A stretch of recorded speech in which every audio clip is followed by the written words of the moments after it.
In a world where most people watch movies and then forget about them, these brave heroes join forces to watch them again and then talk about them.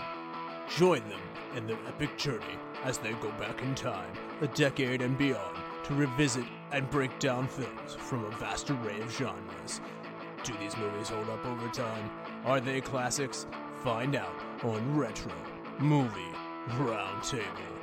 Starring your hosts, Brian Fry, Chad Robinson, Dustin Melbartis, Nathan Lutz, and Russell Guest. Coming now to headphones in your ears. Welcome, all you lords, ladies, and knights of the Retro Movie Roundtable, where we watch movies and then talk about them. I'm your host, Nathan Lutz, and joining me today is my friend and co-host, Chad Robinson. How are you doing today, Chad? I'm really excited. We get to talk some superheroes today. Always awesome. Superpowered police, Yep. Crazy machines, excellent police forces, all great engineering stuff, really, really interesting topics, dystopian. Joining us today, we're very excited to have Chris R Sykes aboard. Welcome aboard, Chris. How are you? I am doing fantastic. First of all, thank you very much for having me. I am looking forward to talking about one of my favorite movies. Stallone is definitely a winner in my books, in my eyes. And, I just want to bounce ideas and hear what you guys say. Some people might think it's great. Some people might think otherwise. But I'm looking forward to hearing what everybody has to say. All right. Well, can you tell us a little bit about yourself for our audience here real quick? I am currently an engineer. I work for Pfizer at this moment. I'm also a book writer, singer, songwriter, and just a practitioner, entrepreneur. I've been in the military for about, I would say, a little bit over a decade. Spent some good nights, some bad nights, somewhere in between. During that time, gave me a very vast opportunity to learn about the pen and the paper, and also being protective of the environment. You watch a lot of movies. I'll just put it like that. You watch a lot of movies. Yeah, so I watch quite a bit of movies. I'm a movie fanatic. It's something that me and my father used to share, and I've just carried it into adulthood. It's just a really good memory. I am like, when I say I am a fan, I mean like I'm like open AMC backup, open Regal backup. I am completely and utterly willing to pay for overpriced popcorn. Nice. Yeah, I am. I am a true fan. I love it down to its core. It's a donation. Just for the raw idea of, just this huge screen, huge loud sound, and sitting in a chair that's completely yours. Well, I think we're all rearing and excited to get back to that as soon as we possibly can. Definitely something in the future that I'm really looking forward to. Can you give us a title of a book that you've written that people should go out and check out? I am a children's author right now at the moment. I have written 2 books currently. One is Darla's Scarf, just this beautiful story about a young lady who has this object, this item, that she is completely and utterly immersed with, knowing where it came from. Doing that, she finds out that there's something else that's actually out there for her, and she finds a friend. And I think that's imperative and important to a lot of children out there that associate objects and friendships and love and just really trying to learn. And also another book is The Adventures of William and Christopher, another tidbit of a story that has these little lessons in for children to figure out and to find themselves in the story. It's about a young ape that finds itself climbing this very, very large tree. He sees his mother falls from the tree, gets him a little bit discouraged. His father encourages him to just try every day. And eventually they do make it up the tree together. Both of these books can be found on Amazon. Darla's Scarf can be found in Barnes & Nobles and in actual multiple places around. You can check my website, chrisr.sykes.com, and you can find both books available. But currently right now, Amazon is the place to go. Awesome. Sounds like some great themes and ideas. When you talk about movies, what would be the movie that you watched last before this movie? Not movie, but if I could say show. Yeah, absolutely. So there's a show, it's called Kiss Me First. And so Amazon does this thing where, like, if you watch a certain amount of shows, it kind of registers the general idea of where you're going. And it gave me this. And I will tell you, my wife gave me a little bit of a look because there's some extra detail in there that I did not know. But for the sake of the conversation, the precipice states that there's this young lady that's going in and out of the VR world. They have created another environment within the VR world. and this young lady wants to find out what it is. But in finding out what it is, it's like the next level of sensation. So you have the VR where you're playing the game and you're interacting with it. They're coming from a sensation of you feel the pain, you feel the intensity of it, and through feeling that also opens you up to a neurological pathway of it. Kind of think about it like the Matrix, right? If you die, if your brain thinks that you're dying, you die. So honestly, right now it's a pretty intense show. I'm really liking it. Kiss Me First. That's the name of it on Amazon. Oh, that's exactly like an Are You Afraid of the Dark episode back from my childhood. Or like Ready Player One, definitely. Yeah, I'm thinking of the New Caprica follow-up to Battlestar Galactica, where people are getting uploaded and they're figuring out what's reality based on their sort of past network presence and everything. Oh, man, no, we can open a can of worms with this conversation. All good sci-fi movies that, there's a certain relation to what we're talking about today. So how about you, Chad? What have you watched last? I went the opposite direction. I have a 4-year-old, so we watched Disney movies. We got to watch the excellent Tangled. So that's one I'm a huge proponent on. Tale of Rapunzel. It's a lot of fun. Great songs. Bebe Neuwirth is a great villain. Love it. For me, the last thing that I watched was actually the follow-up to this movie, Just Dredd from 2012. Yeah, I checked it out too. Yeah. Interesting follow-up. Very, very different approach to the movie and the source material. They're very different, and maybe we'll talk about how they're different later at some point, because I think it's very interesting when people make follow-ups. We just had the Blade Runner podcast a little while back, and the follow-up to that was very much in the same style. Agreed. As if made by the same person in a way. This is something totally different. Yeah, I agree. Since this is such a very hard R style movie, as well as the follow-up movie, what is, Chris, the first R-rated movie that you ever saw? I'm going to go completely to the left with this one. It was Saving Private Ryan. I watched it with my father, and it was just... So, my father's like legitimately like old world alpha male. And as a child, I like feared him completely. And knowing now that he'd never been in the military, it's very interesting what I know now, but as a child, that was the first time I ever seen him cry. Huh. Yeah, like he legitimately cried in a movie, and I was a child, obviously, so I kind of poked at him just a tad bit. I was like, "Are you crying?" Because I didn't understand the gravity of the nature of the movie.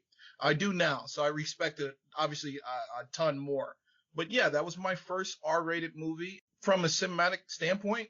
What a great movie to watch as a child. Just I didn't understand it. That's all. That's a heck of an intro to R-rated movies. Good grief. Yeah, and also just war movies and themes and the ideas behind everything and so many things going on in there. Matt Damon, Tom Hanks, Ben Diesel, which was very briefly, which was there. Huh, really? He existed in there. I know. Not a lot of people don't believe it, but he literally was in that movie. All right. Well, today we are looking at the 1995 movie Judge Dredd, starring Sylvester Stallone, Armand, Assante, Diane Lane, Rob Schneider, Joan, Chen, Jürgen, Prochnow, and Max von Sydow. It was released in 1995, grossed $34 million. It was the 48th in the box office that year, despite being such a big production. Movie placing ahead of it was number 47, A Goofy Movie. 49, directly behind it, was Money Train. The number 1 movie that year, and maybe this explains how something could be knocked back so hard, Batman Forever. IMDb rating was 5.6, Rotten Tomatoes, and Critics' Tomato Meter was 20%, with the audience score 30%. So really not either an audience pleaser or a critic pleaser. And it didn't win many awards. In fact, Sylvester Stallone, leading this movie, received a Worst Actor nomination for his role as Judge Dredd at the Golden Raspberry Awards. He didn't win it. Pauly Shore and Jury Duty did. Deserved. I'm sorry, but yeah, okay. That's interesting. I mean, I can see where critics are coming from there. It's something else. Again, we'll get to it down the line. But it did win some awards at the Saturn Awards, or rather, it received nominations for them. At the 22nd Saturn Awards, it received nominations in 4 categories: Best Science Fiction Film, Best Special Effects, Best Costume, and Best Makeup. So it did receive some well-deserved love in at least the production and creation department, where it really is a film that soars. So, Chris, had you seen this movie before? What were you expecting this time? How did things change? I have seen this movie multiple amount of times. I am a fan of the movie. I'm an action person down to my core. Well, first of all, let's start with this. I had no expectations of the movie. Obviously, in 1995, there was build-up, but it was more so from the standpoint of like, okay, this is something to watch. We didn't criticize movies now as much as we do now because there's so many different avenues, facets, and venues to watch it on trailers. People criticize it before you even watch it. Absolutely. When I watched it, I loved the movie. I loved the comedy relief with Schneider, who played Fergie. I loved Judge Dredd. I think Stallone played it well. If you look back at the comics, it's very hard to characterize because comics can make a one-dimensional character seem multi-dimensional because it's a comic. So when you're putting something like this to screen and you're saying, okay, we need kind of like a one-dimensional character, I think Stallone was like literally the number one pick. The only other person who could have fit that line, I mean, I know I'm probably going to ruffle a couple of feathers here, would be Keanu Reeves. Keanu Reeves could do it. I could see a Vin Diesel. Or that, you know what? I don't know how we would work with the hair, but I'm pretty sure they'd figure out something. No. He had hair. It was special. He had a fro. That's right. He did actually in the what is that? The Last Witch Hunter. I think he had her very briefly. But no, I thought it was a great movie. The sisters. I want to say honestly, I know a lot of people might disagree with me. I honestly think Rob Schneider saved them in this movie. I think that I am not always a go-to for his comedy, but having him next to him during that whole movie was it was like peanut butter and jelly. You know, it worked. All right. Where you had that kind of characterization that says, you know, I am the law. And you had Rob Schneider kind of looking at him like, maybe that might be a little bit much, you know, but okay. Hot take. Yeah, definitely a movie where people are interpreting it in different levels of how comic booky it is, depending on the actor. And Rob Schneider definitely pulled out all the stops to make sure that no one's feeling like the situation is being taken too seriously. Chad, how about you? Yeah, I was really excited. I've only seen this movie one previous time, and it was middle school-ish age, so it was perfect age. 13, 14-year-old boy, things being blown up, just great action. I'm here for it. I remembered having a good time. I'm familiar with the Judge Dredd comics, familiar with that background. I've seen Dredd as well. A couple times I immediately went and watched Dredd again after this, because this movie excites me. I remembered having a good time, was eager to revisit it. The 90s were such an interesting time for comics because they're so different than what we have today. Aside from like Guardians of the Galaxy, we've really gotten into this dark and gritty and just this sad environment. You have especially the DC Superman, he's just sulky. And here we just have bright and campy. So I'm all for it. I like the Guardians of the Galaxy humor, and I like the humor in this. So. Okay. Well, I'm convinced that I've watched this movie before at some point, because I remember about the first half of it, and then falls off a cliff in my memory, and I didn't remember anything else. So I got through the second half unspoiled somehow. So it was definitely an interesting experience. I have no idea where I had picked it up before, but I did vaguely remember the scene of Max von Sydow walking out into the desert and thinking now, as much as then, I want my Dune movie right now. Please give it to me. And that was characterized fantastic. Out on your own, you don't know where he went. They left you on a cliffhanger. Well, obviously you picked it back up a little bit later, but I agree. The referral there is definitely a pretty awesome one. I like it.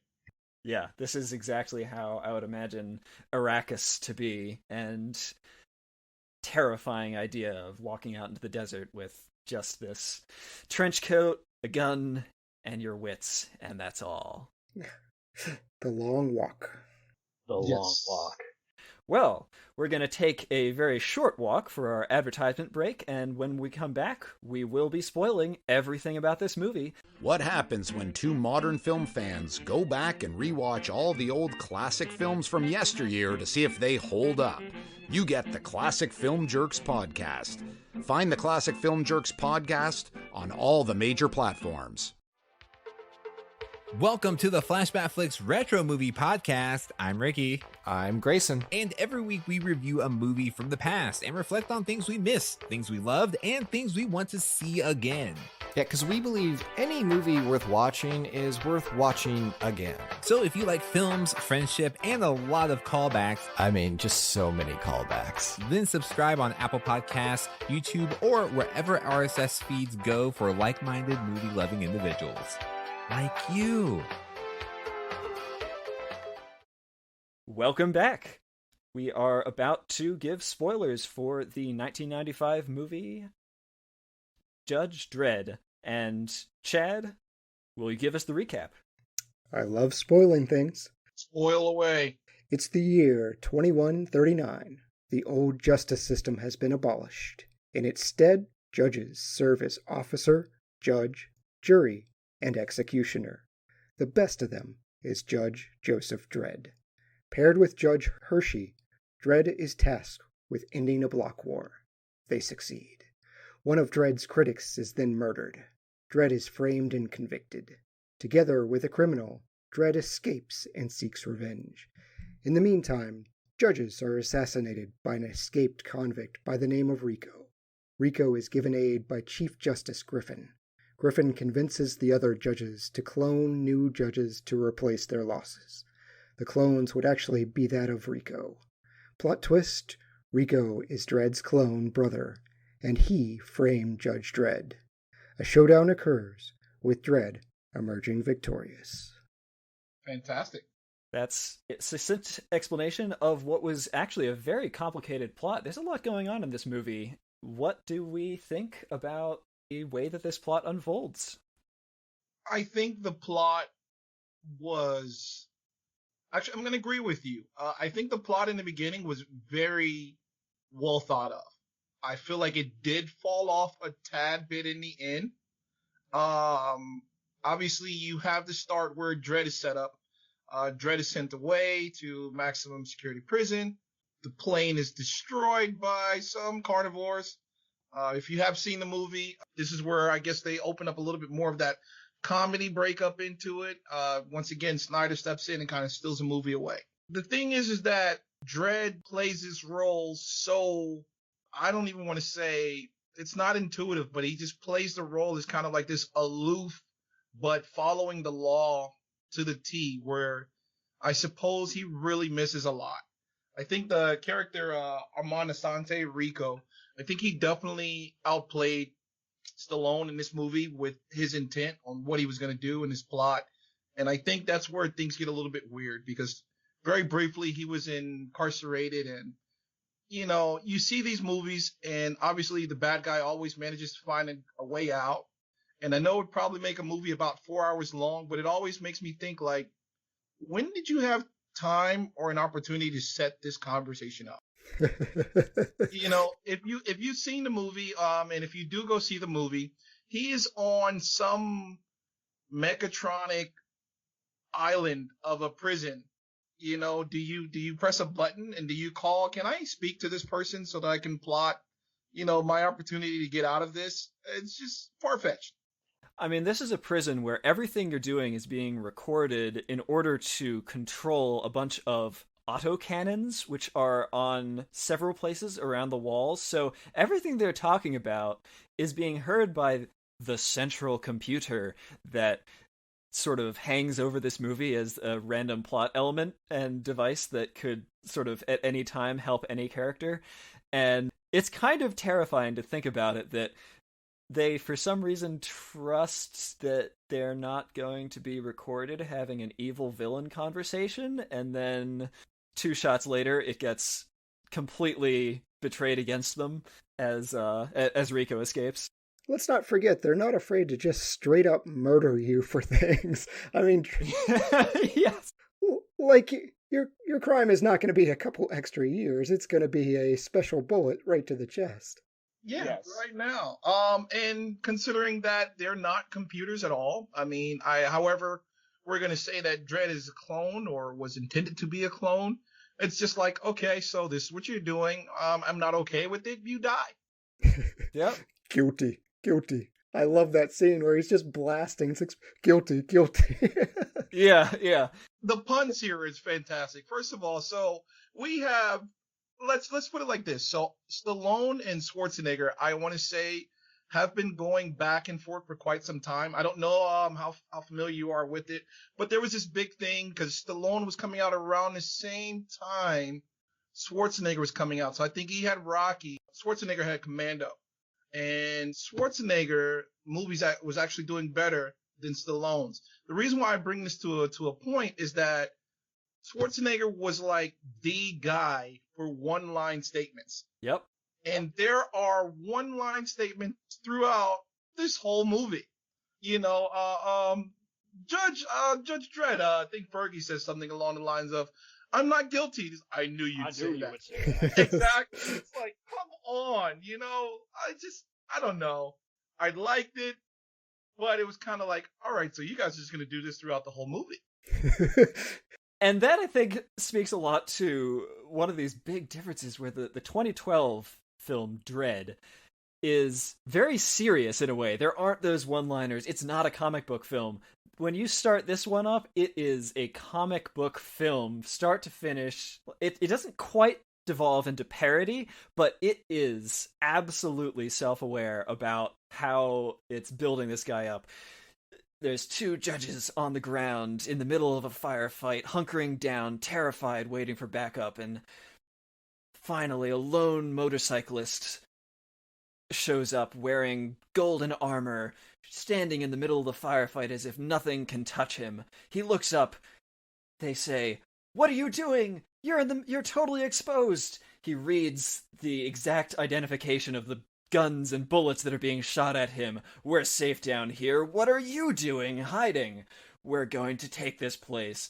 It's just the most over-the-top setup for a character you can possibly imagine. And being that I was in the military, I think that gives me I'm very hard on movies, you know. Before I was like, oh, this is real, you know. When you go back and you watch all of the Rambos and you realize that in Rambo 2, he killed like 50 people holding probably about 60 pounds in both hands. They all had individual weapons and no one was capable of just piercing him. So when you look at Dredd was fighting from a place on the ground. Everybody was above him.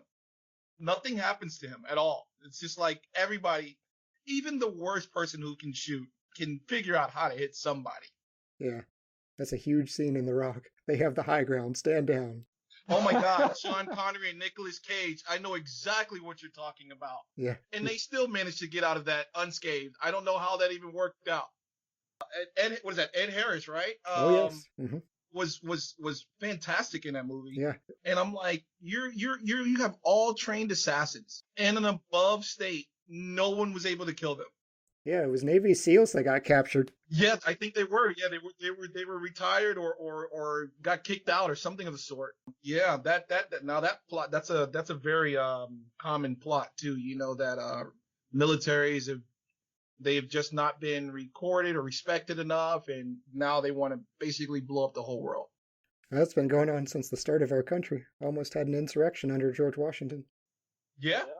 Kind of touching on where you were going, Nathan, excuse me. If you look across the board, I don't know if it's been a director's path or where our world was going. Most of the reboots, rehashing, remakes have all taken like a rather dark turn.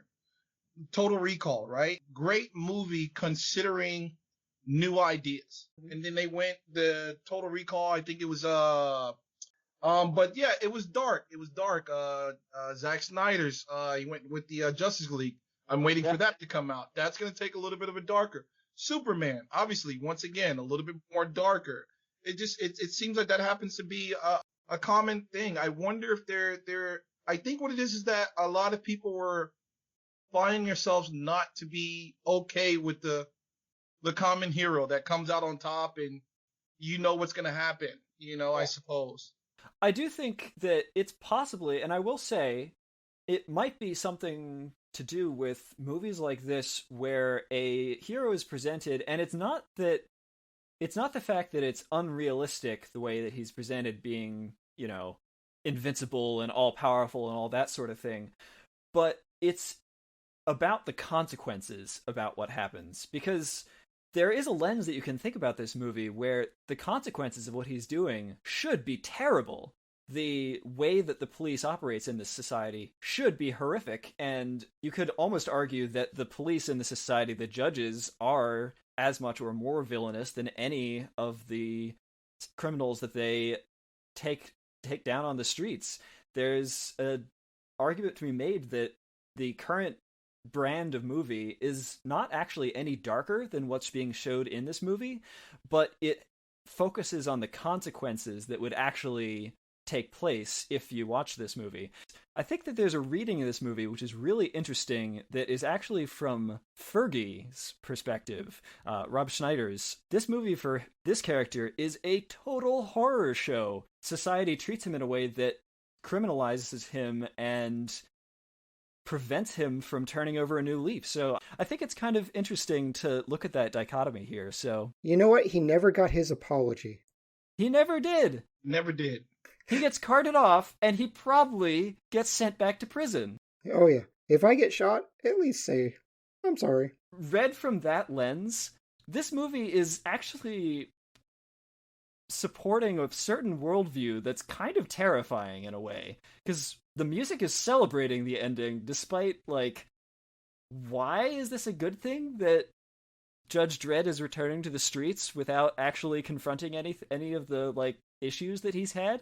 He has an opportunity to try to fix the system that he knows is wrong now. I think it's best he didn't get a promotion, to be perfectly honest. Yeah, I do. I agree. I also think that if you want to correlate this with a lot of movies, and I mean, honestly, to a certain extent, what changes can be. If you look at it, all of these movies, and this movie in particular, portrays, that scene when Max von Sydow talks to Judge Dredd, and he says, there's corruption, it started out under good intentions. Yeah. And completely to the left, but if you think about The Walking Dead, how many times did they start out under good intentions? Yeah. And it just goes to show you that individuals can mess up good intents. Yeah. That's why, I think, once again, Snyder's overlooked, because Fergie really called him out on the plane. He was like, well, then what happened to you? And he's like, the law's never wrong. He's like, well, hello? Are you not on this plane with me? Yeah. And he's like, well, and he has nothing. I'm gonna frown real hard. Yeah, that would have been perfect opportunity, Chad, to say, you know what, I'm sorry. And he still didn't. He deserved it for nuking that car, if nothing else. Hey, that guy deserved that. Let him walk into killing himself. He did try. I would say when they were strung up, he did try to say, hey, you should probably stop talking. But it was like, okay. He's like, now I need your help. I was like, wait, what? Now you need my help? I don't understand. What's happening? And I think, Nathan, you hit the nail on the coffin. It does go to show that you have a criminal. He had intent to do well, but sometimes in doing well, perception can be always misperceived. Yeah, he's just trying to save his own skin. He was trying to save his butt. I do like his line when they're strung up. He's like, eat Dredd, he works out, if you're thinking about it. Oh my gosh, yes. Or he's like, I'm saved, brother.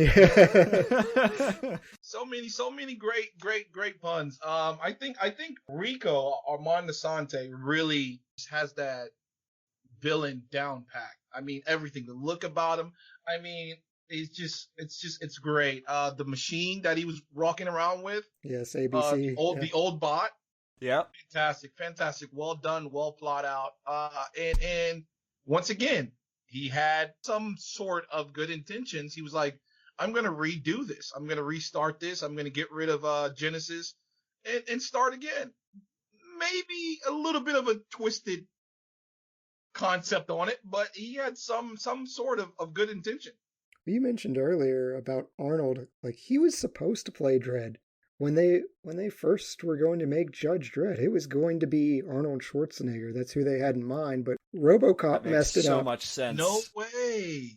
That makes so much sense. It does. It does make a lot of sense, yeah. It's because RoboCop borrowed so heavily from Judge Dredd, and Russell's going to be mad about that because he loves RoboCop. They had to delay this for so long, and by then it was just like Arnold was busy with other stuff. But by the tone of this movie, and I know Stallone really kind of rewrote the tone of this movie, but yeah, Arnold in the one-liners really fits here. Yeah, well, if you look at Stallone's characterization across the board, he loves the down-and-out character that's not going to make it that makes it. He loves that. I mean, just look at all of his movies. You're like, there's no way he's going to make it out of this. But, of course, the plane gets shot down. He runs back into his old judge that tells him, hey, this is how you can do it. His old partner helps him go further. And things just work out in his favor, you know. And I love timing. I think timing in movies is fantastic. You know, that the Genesis chamber takes however so much amount of time to create the new clones. And they're like right there before they destroy it. It's like right there. It's like, hey, we're waking up, you know, and just timing is fantastic. Yeah. Rico also, it's a great good and bad, but it's all in the interpretation. Rico was screwed. What is it with this era of science fiction and the idea that if you have these genetically modified creations, the one that is closer to being human is always the evil one? Like in the Next Generation of Star Trek, you have Data, who's quite emotionless, but trying to become more human. And then he encounters his slightly older failed experiment brother, who is very human emotional and that way, and is a complete evil person. And this is the same thing. Judge Dredd is totally emotionless this whole movie. He is the law. And then you have his more emotional twin brother, who is apparently completely evil. What is it about that? Well, I think that they see, I'm going to say per movie, okay? Yeah. I don't want this to be taken out of context here, but I think per movie, they see humanity's destruction, right? So the emotionless person was created to do a scripted action. Mm-hmm. And the person with those emotions, they're normally tied to their maker, Frankenstein, tied to his maker. Yeah. And in that, they see flaws. And when they see the flaws, it's like, well, something's not right.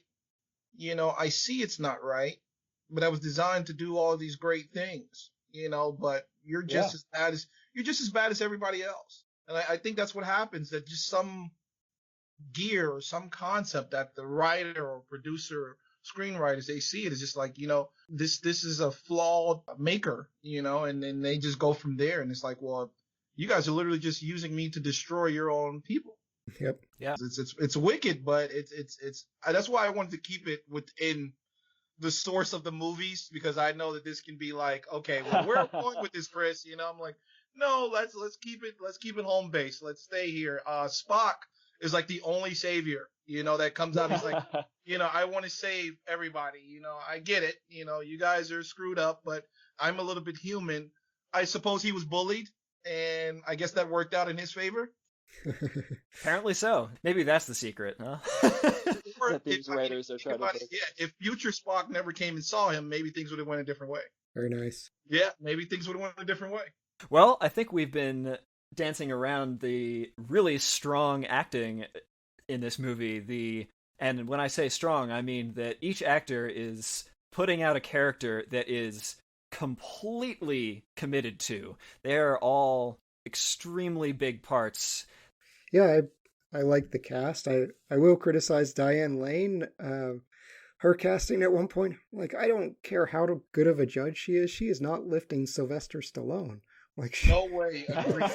Agreed. like, what an odd scene. I don't care what her training is, however many push-ups she does, pull-ups, whatever. You're not picking Sly Stallone up in full armor. Who knows? Maybe before they were doing full-on cloning, they were trying to do like body modifications and just ridiculous steroids. Yeah, she needs to look like Gina Carano for me to believe that.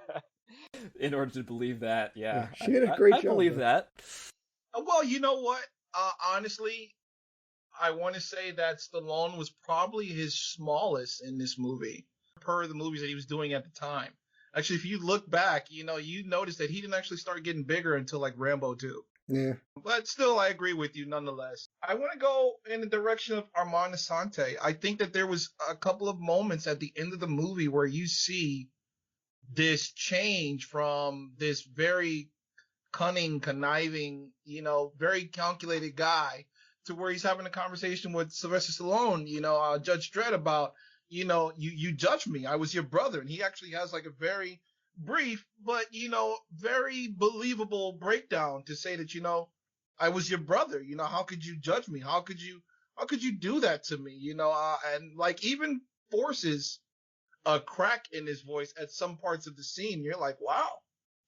Yeah. This is believable. He was, and it goes back to my initial comment, good intentions, but things happen and it skews those intentions because he was legitimately hurt, and through being hurt, he was like, well, okay, this is what I'm going to do. Very, very loud way to get someone's attention, but hey, it was effective. But could you see Christopher Walken doing that part? Hey, I was your brother. Very nice. Very nice. Yeah. He was considered for Rico, and I kind of want to see it. Oh. Armand Assante was absolutely the right choice, but I kind of want to see Walken here, just because it doesn't matter what role. I'll see him play Superman, whatever. Hey, Lois. Or Walking Dead. Walking Dead was a great one. Yes. And for however much we give him for those traits that stick out in his voice, I still think he's a great actor. Oh, yeah. Hands down, great actor. Armand Assante, I think Max von Sydow did a fantastic job. Even Jürgen, I think he did a really great job. I want to say that Joan Chen was kind of overshadowed by pretty much everybody in this movie. Oh, I liked her. I wasn't sure a lot of this movie what was going through her head, because it seems like she's really suspicious of Rico for a very long time. Seems like she's really maybe even going to push back on what he's doing, and then at the end of the film she turns out to totally be fighting with him and helping him out. So I don't know, I couldn't read her. She did her own stunts though, so props to her and Diane Lane for that fight scene. Nice. I did not know that. Yeah, great job. That is always great to hear. I don't know. Like I said before, I think that Stallone was a good fit. I can say this honestly, that I've seen the updated Dredd. I didn't care for the gentleman who played the role that then. I honestly don't even know what was his name. Are you familiar with his name, Chad? I like that you couldn't see his face, but in this one, you don't hire Sylvester Stallone without taking off the helmet. That upset comic book fans, but yeah. That was Carl Urban? Yes, thank you. Oh, wow. Yeah, see, I didn't even know that.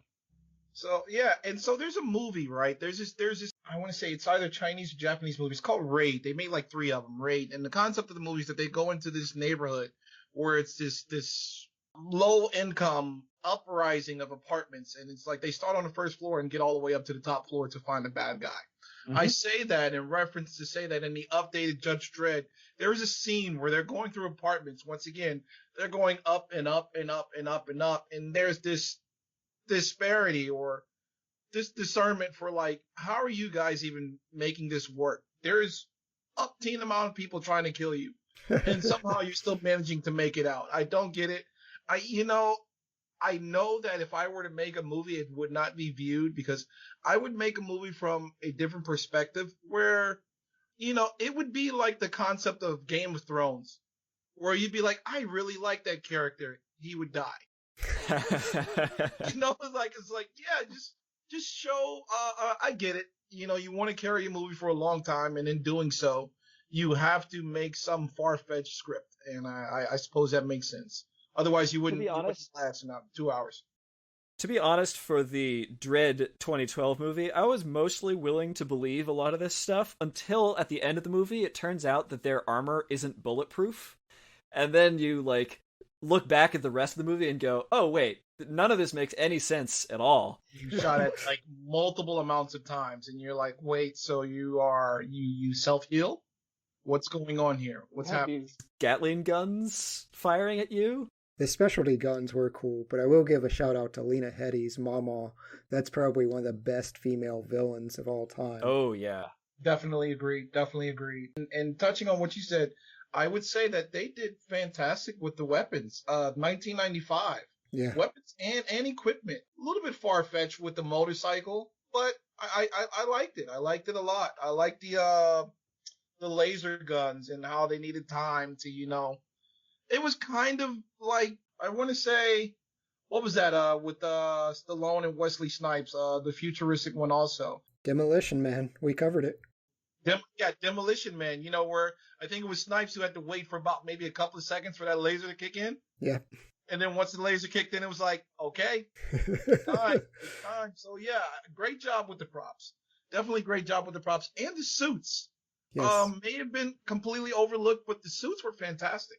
Little less codpiece from, that I could have done without that. But yeah, the gold on the shoulders and everything else I loved. This was one of those things where at the beginning of the movie, it pans up and it's like spandex legs, spandex legs, spandex legs, gold codpiece, spandex chest piece, spandex chest, spandex chest, gold pauldrons, the most ridiculous ones you've ever seen in your life. Helmet. Yes. The helmets were awesome. Yeah. I got a completely connected, but just really random thing to say. It's just that, can we just acknowledge James Earl Jones is probably one of the best voices ever? Oh my gosh. Oh, it's just, you're like, wait, because automatically as soon as you hear him first talking, you're like, is that? Yeah. Yes, it is. Yes, it is. It's James Earl Jones. Yep. Oh man. Darth Vader should read every crawl. I was a little sad for him. I'm sure he was thinking, what nonsense am I reading? How much am I getting paid to read this? I don't know, but that would be an awesome autobiography, because we're talking about multiple movies that he's read for to find out, what were they paying him exactly to be this voice? That's a good question. I'm going to look that up after we finish with this. Is there a James Earl Jones Star Wars opening crawl read? Because that would be awesome. You know what? I don't know. That would. It is a dark time for the rebellion.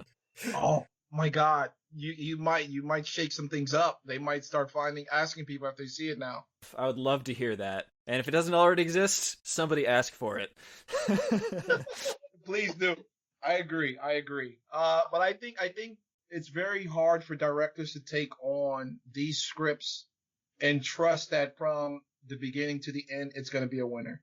That's one of the things that amazes me about movies like this, where someone's writing a script where the script assumes that X, Y, and Z props are all going to work. That it's going to be cool that Judge Dredd is standing outside in this hallway and he says, double whammy. And the gun does a cool thing, and then he turns around and shoots two people with the double whammy gun.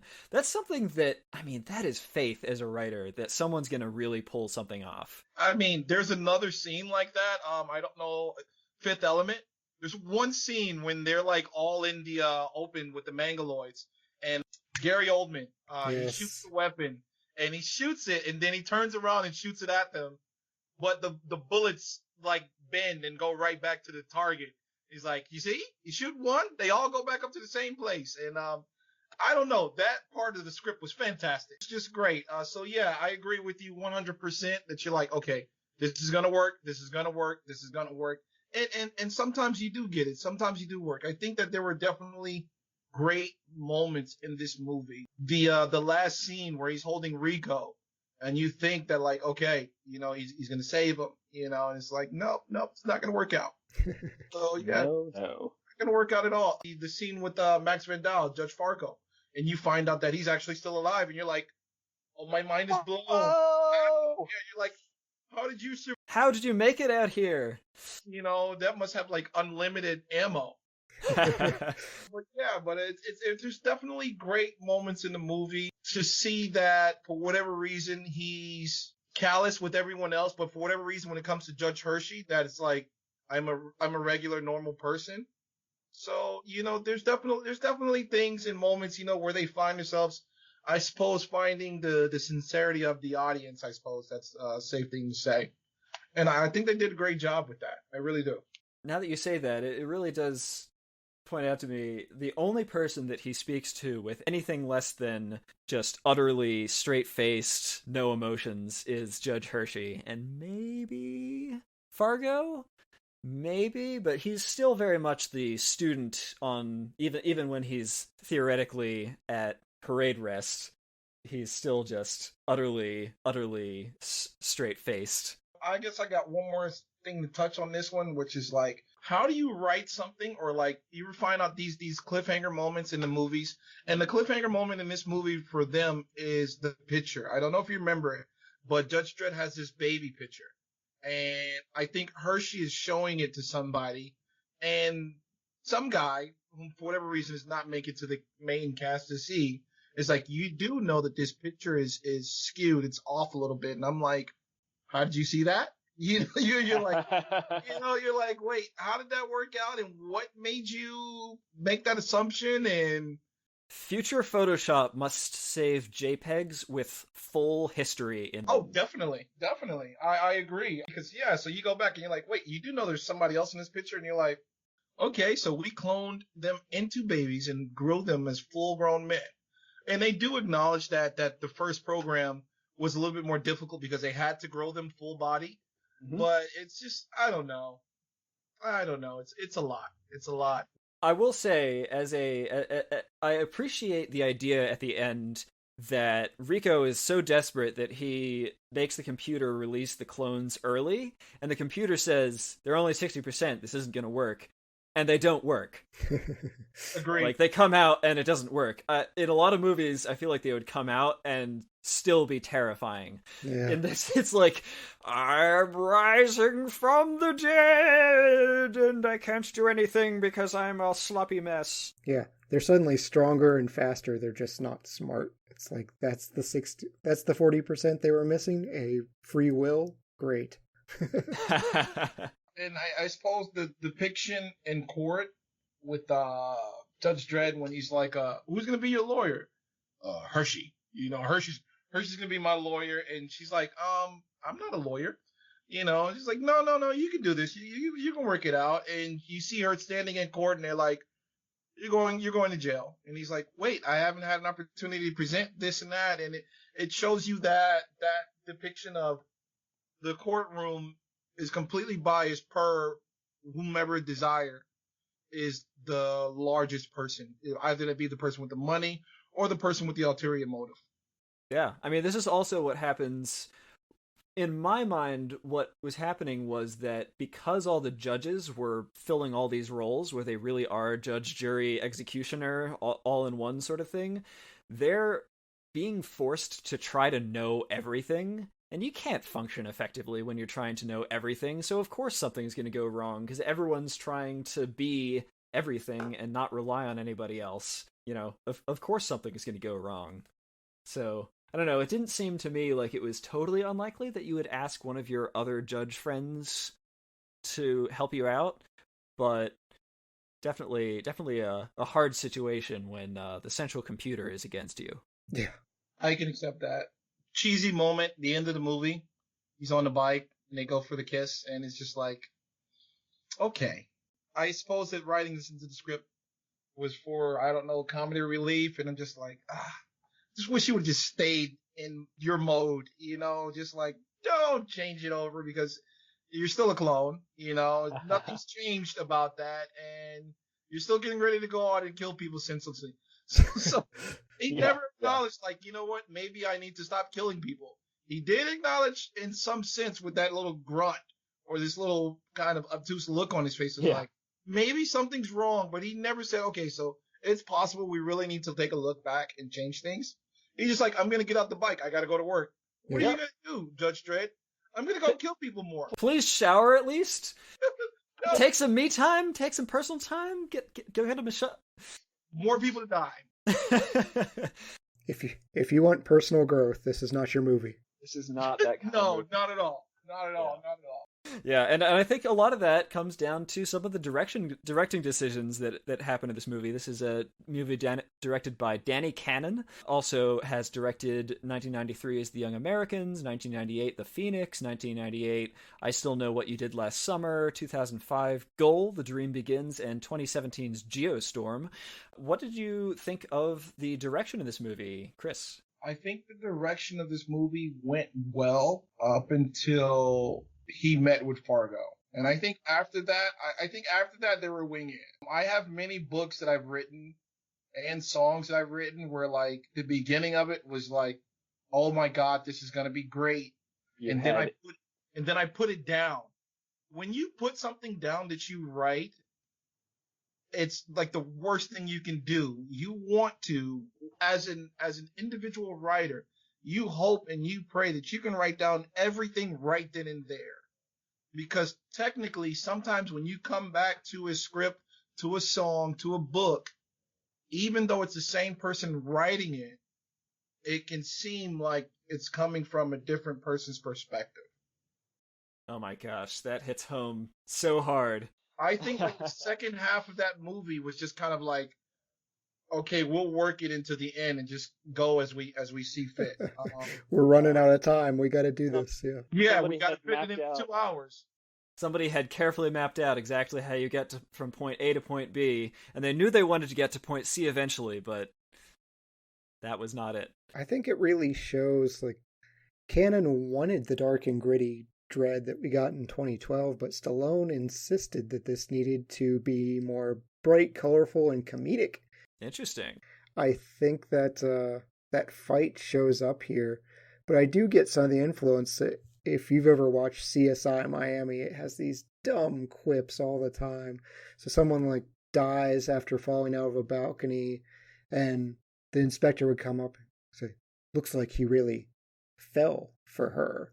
And then it'd cue up the "Yeah" from Famous Who song and into the CSI Miami theme. So yeah, there was a lot of that too, of just these goofy quips. But Cannon said in interviews with Dredd, Judge Dredd, he talks about, hey, I wanted a different movie, and Sylvester was the big star, so he got his way. Yeah, that's really interesting because there are, and I think in the second half of the movie, it starts to go back then towards what I think Cannon probably might have wanted, where it does get more serious and a little bit more on the James Bond end of the scale. Yeah. Where Rico, by the end, is a Bond villain in a way. Yeah, he absolutely is. He's like Alec Trevelyan.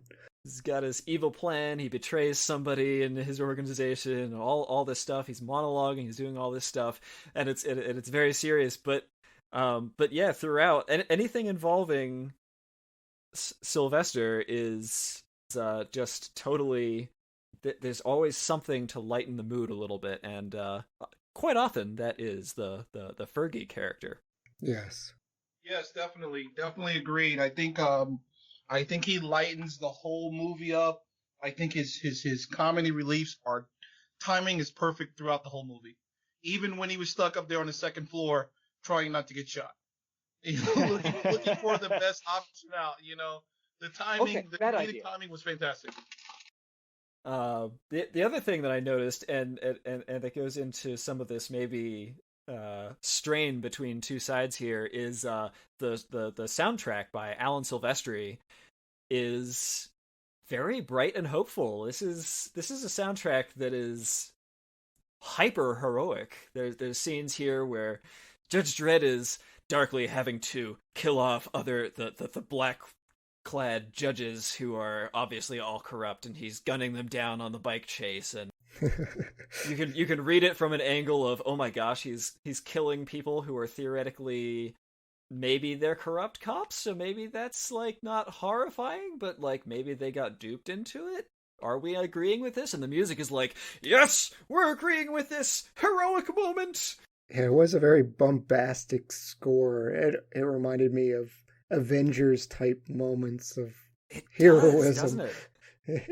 It did. It kind of conflicted with what we're seeing. I had the same thought. I was like, some of these cops on the bikes were probably just told, hey, murderer just escaped, go chase him down, and we're watching them die.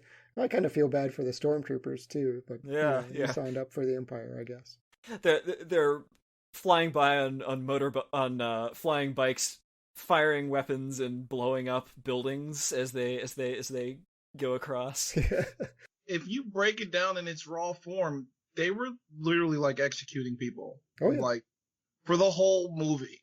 Just no judgment on whether or not we're going to bring you to court or anything. We're just executing people. And so you're like, okay, so how do we want to go about this? We want to go dark, or we want to score it in a lightly manner. So like, how do you do that?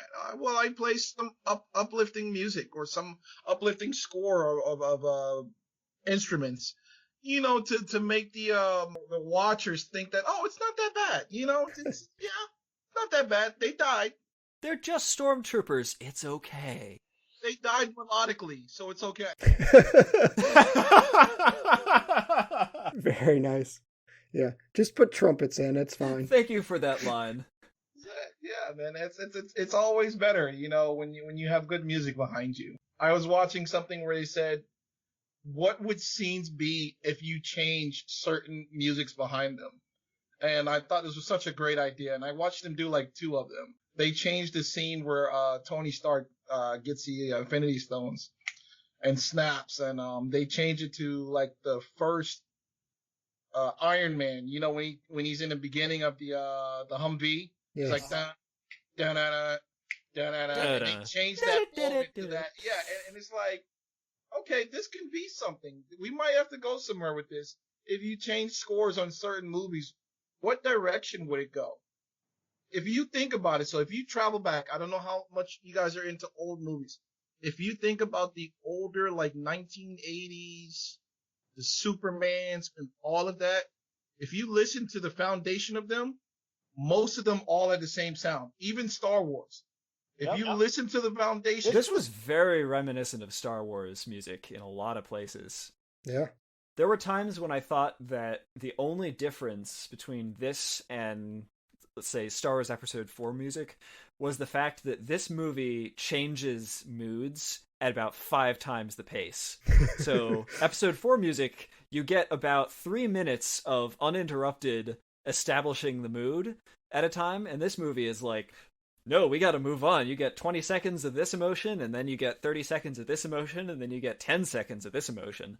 And it just, there's a lot of music, it's continuous, it's always going on, it's well made, it's well scored. I just personally was starting to feel a little bit of the score is emotionally manipulating me continuously, and I'm not super happy about it.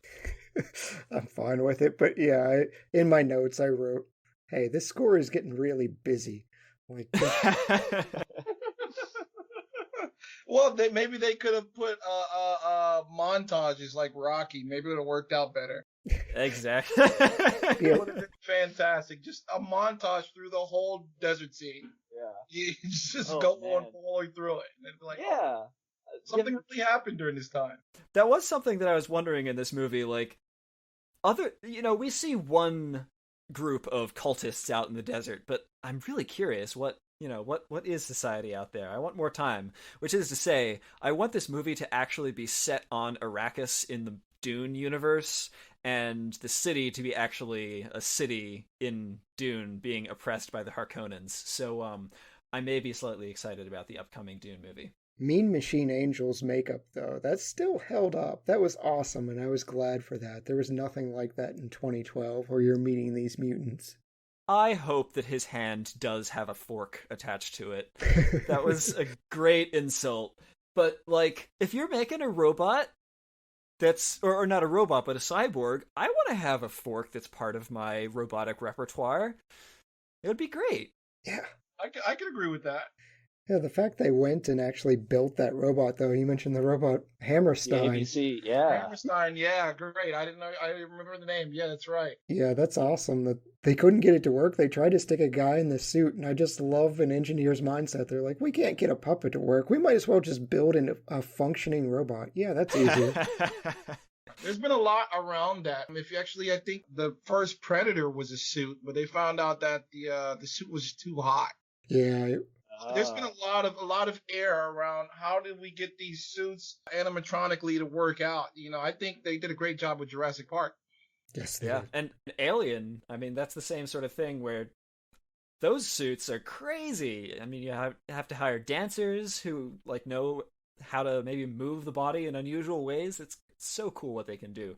Okay, so not the best movie in the world, but Pacific Rim. Mm, I mean, if you take it for face value, It is what it is. yeah, It's not pretending to be anything it's not.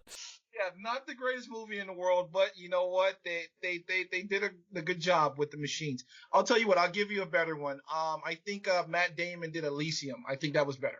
Okay. One funny thing about the ABC robot in this movie that I found was Rico goes to find it in this shop that's very run down. The guy says, "Oh yeah, it's illegal to have these, but as just so long as they don't work." Rico turns it on so easily that it's as if this law essentially says you're allowed to own a tank as long as you don't keep the keys in the ignition. As long as the keys aren't there, it's fine. I could see that being completely possible, though. I thought they had some hand waving of only a judge can activate it or something like that. Oh, Well, that I was think the that's gun. right. Same thing with the guns, right? Yeah. Oh, were the robots associated with the judges? I never got that impression, but that would explain a lot. Because there was this air of curiosity as towards how did Judge Dredd's weapon get used if only a judge could use it. Yeah. Right. Led to him being convicted easier. But I had thought that the robots were something separate, but how cool would it be if the robots were just one other earlier iteration of trying to come up with better judges? They tried the robots first, and that failed in the war or something, and then they tried slow cloning to make the perfect judge, and that failed, and then they have this new fast cloning approach. I mean, you did make the analogy to RoboCop. You made it. Yeah, you've just described all of the Star Wars prequels. That's literally how it went down. I mean, speaking of the Star Wars prequels, there's a scene in this movie that Star Wars Episode 2 basically completely rips off. It's the chase scene where they're flying on bikes through a city filled with holograms, and they're flying around, and the chase scene in Star Wars 2 is so close to it, down to them flying through the hologram billboard. The only difference being that for some reason in this city, the billboard opens and closes its hologram, and if you hit it while it's closed, or it hits you as it's closing, it kills you. Yes. I didn't get the logic behind that. That was a great point you just brought out. I don't even get the logic behind it myself. And this is a city that's advertising recycled food. It's good for the environment and okay for you. I mean, if you're going to try to feed 65 million people in a city that doesn't seem to have any farmland, I don't know what else you're going to try, honestly. Yeah, I mean, this movie it knows what it is. It even mentions corner of Abbott and Costello. It's like, Wow, great catch. Great. I did not catch that. nothing we are going to do should ever be taken seriously. Just sit back and enjoy Sylvester Stallone making quips like court's adjourned. I know I'm going to be very petty for this, but I just, I have to pick apart that there's never any safety precaution or any acknowledgement of how someone is supposed to stay on said machine. He literally does a death drop. Nobody falls off. Everybody stays on. And you're like, can anybody explain that, please? As the Star Trek universe has taught us, seatbelts will be obsolete in the future. Yeah. Right. So what is it, magnetized pants or something? Maybe everyone has them. Look, Everyone's underwear is magnetic. I should start making those now. if we start questioning space Vespas, this whole movie falls apart. I mean, we just... 100% facts. Agreed. It's so fun to do. But time to move into the movie superlatives segment. Excellent. And we start off with the MVP. Chris, who is your MVP for this movie? Against my better judgment, I'm going to say the MVP is Fergie Rob Schneider. Saved the movie 100%. Definitely comedy. The logic that he gives on multiple occasions is kind of like just startling. So I'm definitely going to call Schneider out for MVP. He definitely keeps the movie from being that totally serious camp and keeps you knowing not to take it seriously. How about you, Chad? I don't know what it is about you, Nathan, but whenever you're on, I'm going with the wardrobe department. I did it for Amadeus. I'm doing it now. I like bright superhero and comic movies. I like what they did in this movie. It makes me happy to see all this brightness juxtaposed with all the violence that's going on. So, the wardrobe department. Gotta keep those cauldrons sparkly clean. Yes. Or those pauldrons, sorry. Yes.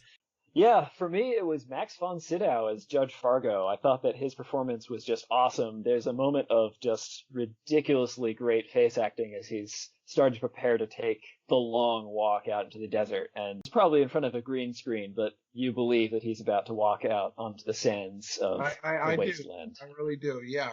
Great assessment. Great assessment of both parts. Can't go wrong. Well, how about the best supporting actor? Chris? I'm going to go for the robot with Armand Assante, the non-speak. Well, I think actually, didn't he speak very briefly? Yeah. Yeah, I'm going to go for the robot, only because I already gave Schneider the award there. I really want to give it to Diane Lane, but I feel like that role could have been filled by anybody, and that says a lot, you know. She did not make it to where it was a role that could have only said that only this or this person could have did that. So I'm going to go with the robot. That robot was pretty unique. You know, last episode that I was on for Blank Man, I had given the MVP actually to the J5. robot there, the J5 robot. That was my MVP for that movie. So I am all in on the robots being some of the best characters. Chad, what about you? Best supporting actor? I wrote Diane Lane, but Chris has convinced me. I'm changing my vote. I've never done this, but yes, Hammerstein the robot. He was awesome. Absolutely. Nice. I'll take it. Great choices. But you know what? Don't worry. I'm making that choice for you guys. I am taking that second choice. Diane Lane as Hershey, I thought, was a great factor in making this, in sort of humanizing everyone that she runs into in this movie and making sure that we understand that there is a heart in this movie and it's her. Very nice. Hey, way to stand to your ground foundation. I'll take it. I'm going to move on here to the hidden gem. Chris. Actually, I'm going to take yours. I'm going to go with Max von Sydow. I think he was the hidden gem because there was this relationship between Judge Dredd and him that I think actually calls for more humanity. That it was this fatherly, you know, hey, I'm here for you. And I thought that was great. And then, like I said, when they were in the dunes, look, you got me saying dune now. When they were in the desert, and he showed up and saved the day basically and acknowledged, you know, hey, you know, there's actually more going on. And he took his death like a champ. I know that's a very questionable statement, but I really do think that I would say that was definitely the hidden gem. Awesome. He truly went out taking the law to the lawless. Chad, how about you? I went with Joan Chen as Elsa Hayden.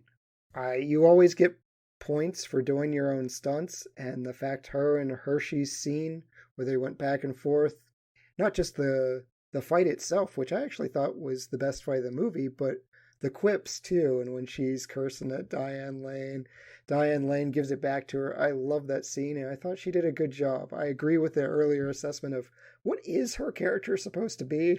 Like, what's her motivation? Why has she suddenly switched teams? But yeah, I still like the fight scene, so Joan Chen. That is always something that I support in my movies. For me, it is the Lawgivers. Those guns are hilarious, and whoever in the props department and the scripting, and also Sylvester Stallone for the acting that he does around these things, they have all kinds of character, and it's great. Anytime you can have a movie that starts pretty early off with someone saying, double whammy, and it turns out to be something pretty badass and epic, I'll go for it. So that's my hidden gem for this movie. Completely accepted. Nice.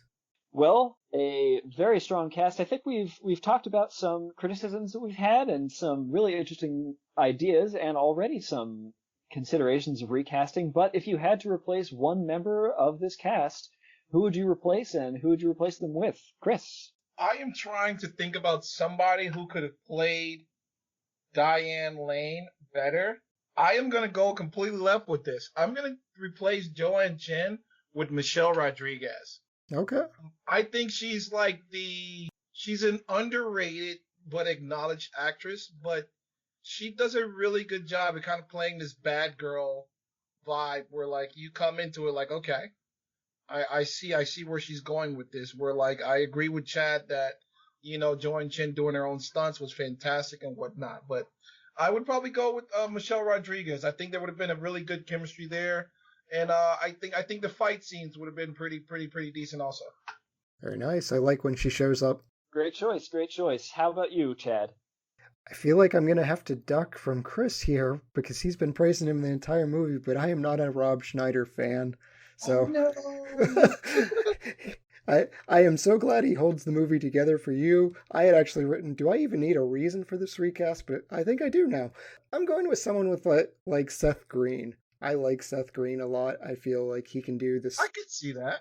The smart aleck hacker. I don't buy Rob Schneider as a hacker. I think that's the reason. I keep hearing him say, you can do it! And I kind of wanted him to do that behind Dredd as he's running down the pipe. Just, you can do it! As fire's behind him.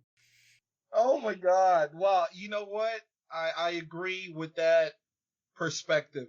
Because as you say that, you have a very valid point. Honestly, to tell you the truth, I really do not see Schneider as a hacker at all. The funny thing is that I had really considered doing my recast of Rob Schneider too, because I'm with Chad on this one. I felt like he was out of place in a lot of these scenes. But I mean, as you say, Chris, it does save the movie from becoming too self-serious.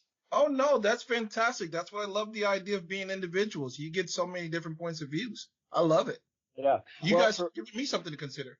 Well, for mine, I'm going to go with recasting Jürgen Prochnow's Judge Griffin, because watching this movie, felt that we had an overage of silly villains, and Judge Griffin is too much of a overly simplified Nazi stereotype for my taste for this movie. I thought it didn't really need it, and him working through the politicking of things was then so overshadowed by what Armand Assante was doing for Rico that I just felt like we needed someone bigger, someone with a little bit more effectiveness to really bring that character to life. And so I was thinking, man, what if you had like a really serious, like an Ian McKellen level person in there, oh, wow. who could make that transition believable for two reasons here. First of all, to make that more serious, and also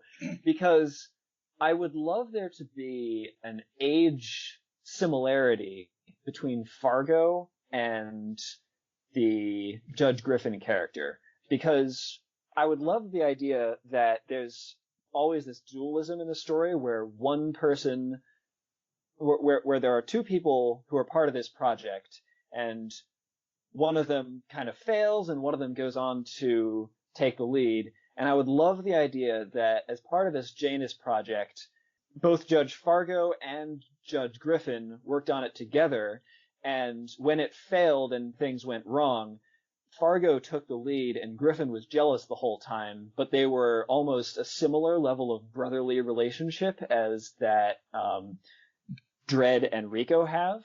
And it would be really neat if that was gone into a little bit, where they were actually much more rivals than is presented. I think that would just make it a much more interesting Game of Thrones-y story.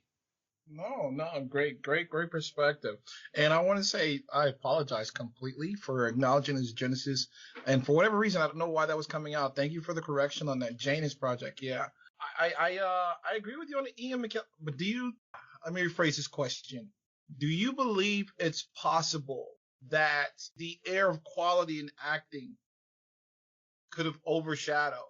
My choice has a certain part of me that I personally do wish that this movie had been more serious. And I've mentioned it earlier with that I was considering with Rob Schneider as Fergie. I do think that there are some of these scenes that you're watching a couple of B-movie level politicking happen in the room, and I was just really wishing that there was something a little bit more serious going on. If you're going to have a villain like that, I wanted someone with a little bit more presence in the space. That was just my thought there. No, I want this movie to be more serious than it is. Okay, I'll take that. I would have liked to see a movie like that. I'll tell you what. This is one of, I think, a lot of movies from this era that have a little bit of an identity crisis going on, where there are very silly parts of the movie and very serious parts of the movie, and they coexist, and they manage to coexist fairly well, but I spend a fair amount of time in the movie wishing that they could just be a little bit more carefully put together. So that is my take on that replacement. But it's time to move on to the best shot or cinematic moment of the movie. Chris. I'm going to go with the death of George Fargo. Great moment, great scripting, great acting. It leaves Stallone's kind of one-way acting to, very direct, like, hey, this is the emotion we want you to feel.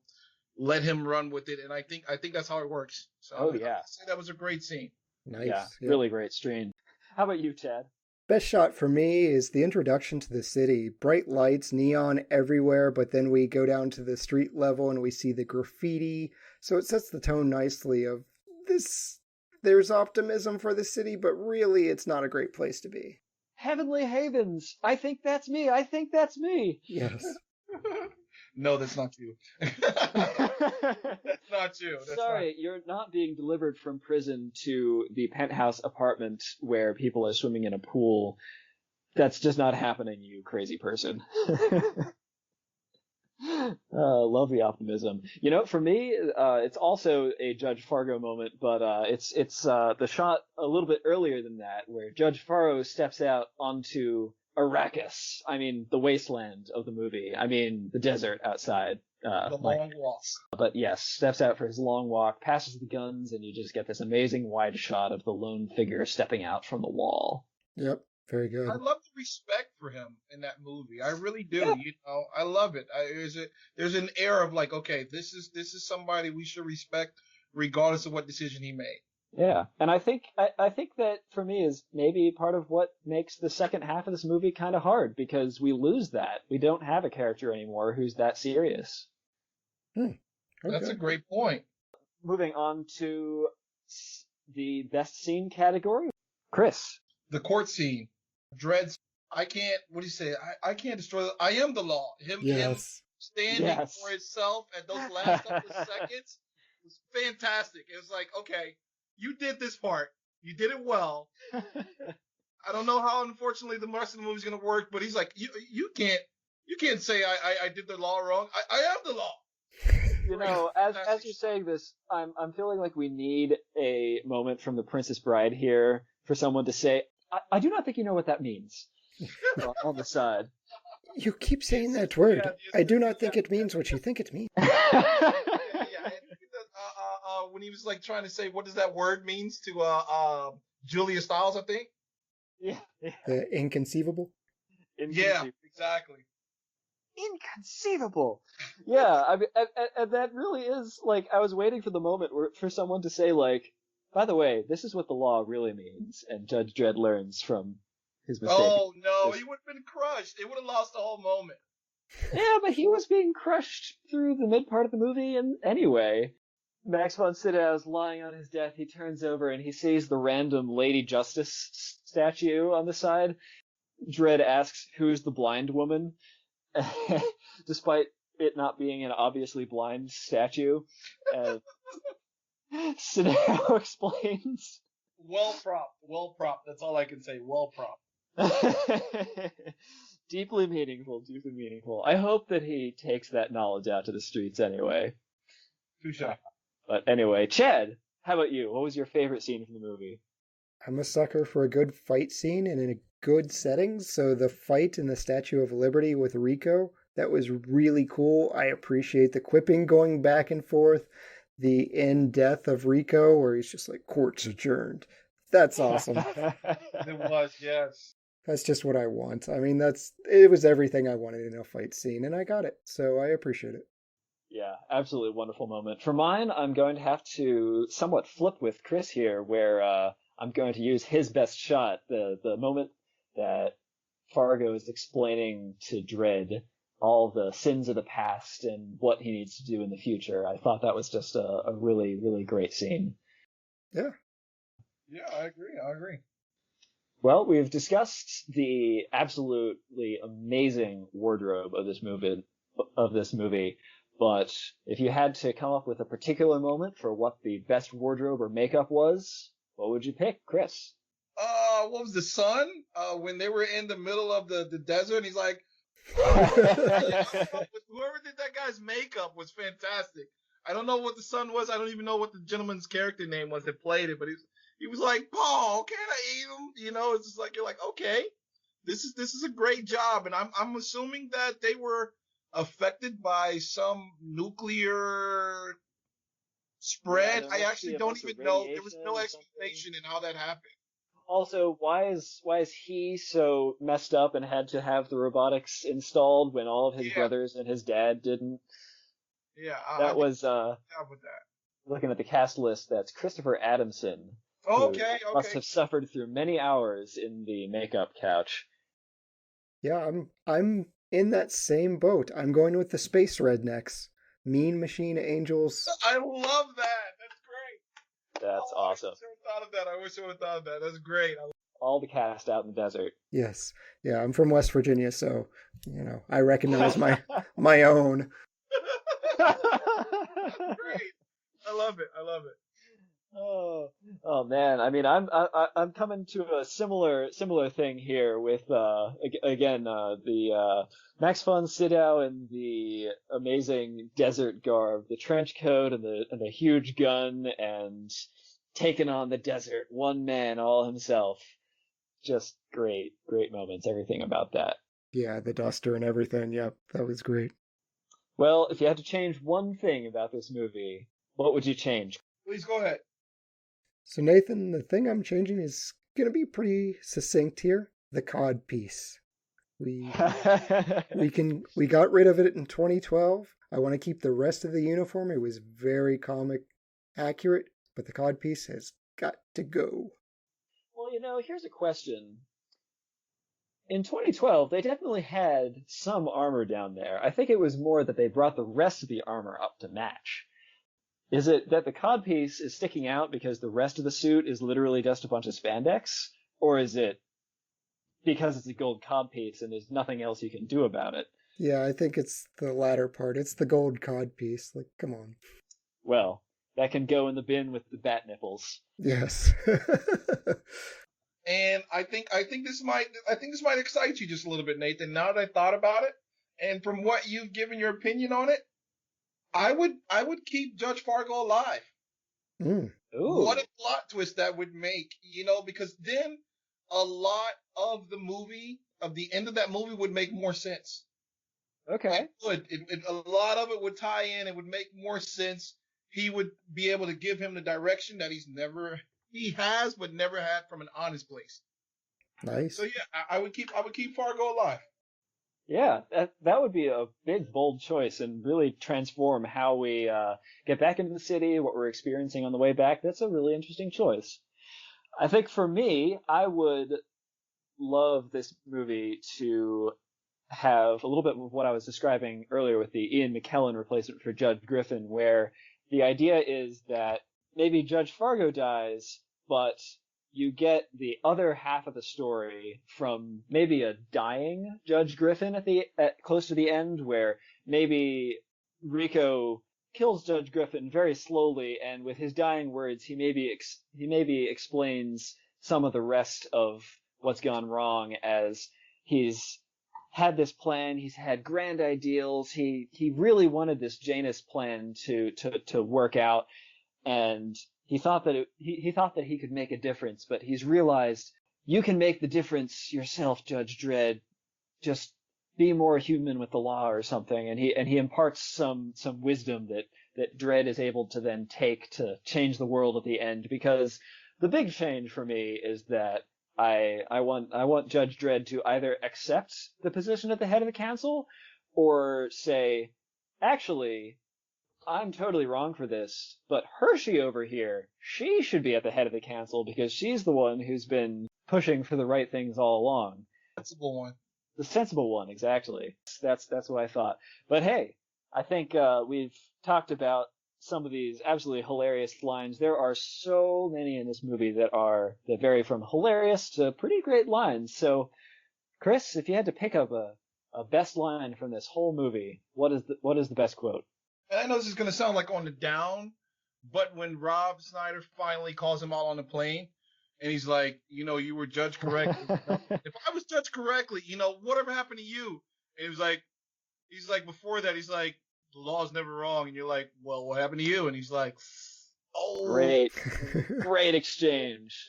Sting, moment.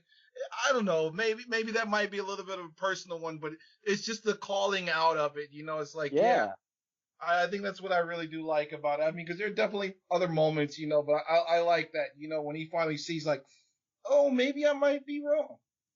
Yeah. That was a great moment, and I wish that what it had set up had more impact later, but it was a great moment in the film. Chad, how about you? Emotions. There ought to be a law against them.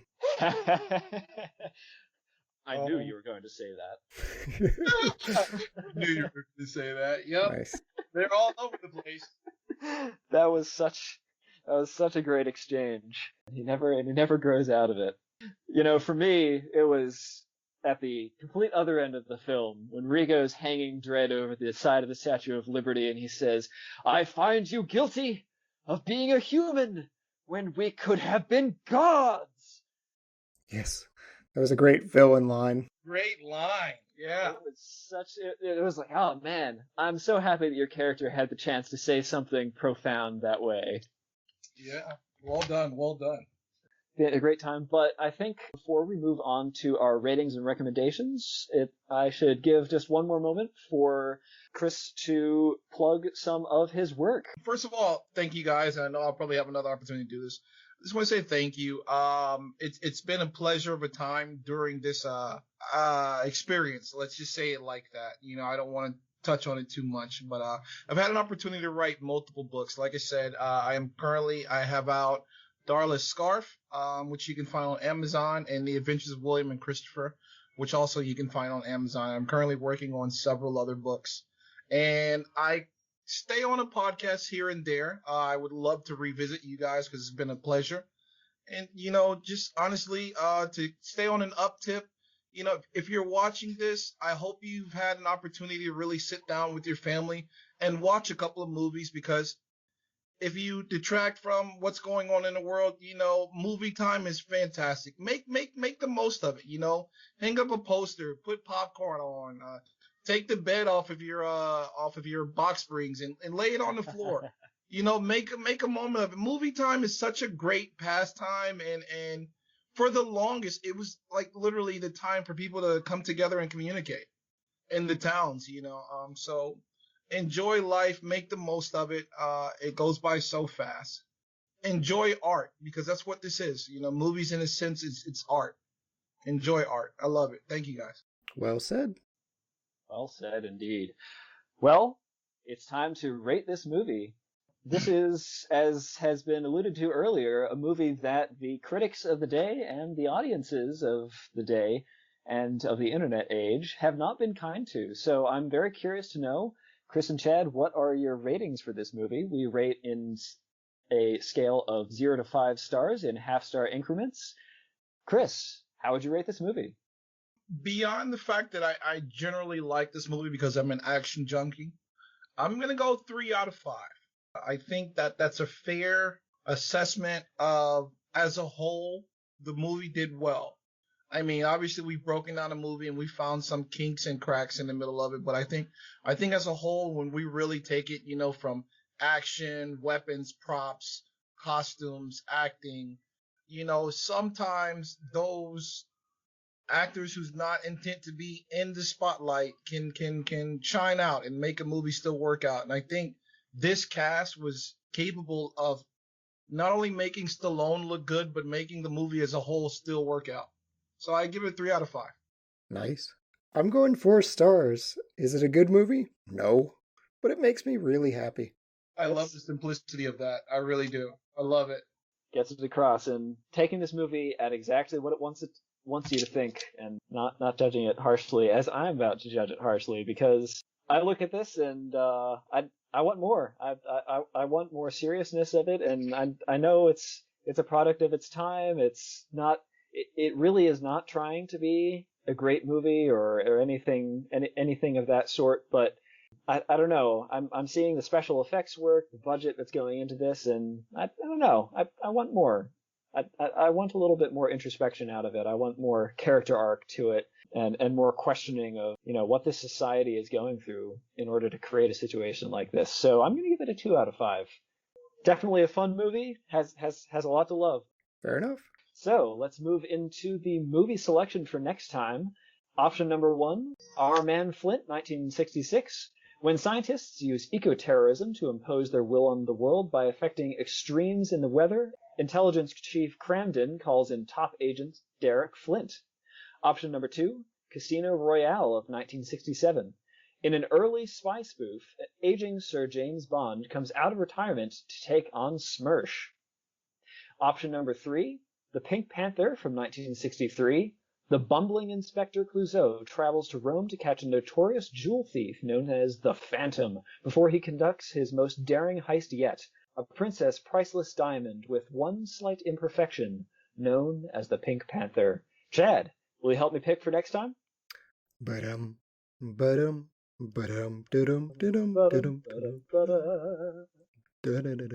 Panther. Pink Panther. I already knew where that was going. I am a James Bond fanatic, so I'd probably definitely say James Bond. But hey, Pink Panther's definitely a good movie also. Casino Royale, both the old and new. I think both of them was superb. I'm excited for that movie. It's a very fun genre. So, I want to, before we close out here, thank you so much, Chris, for coming on. Yes, thank you so much. Please, I love it, man. It's been a pleasure. It's allowed me an opportunity to question some of my views on movies. So you guys definitely have made me challenge myself.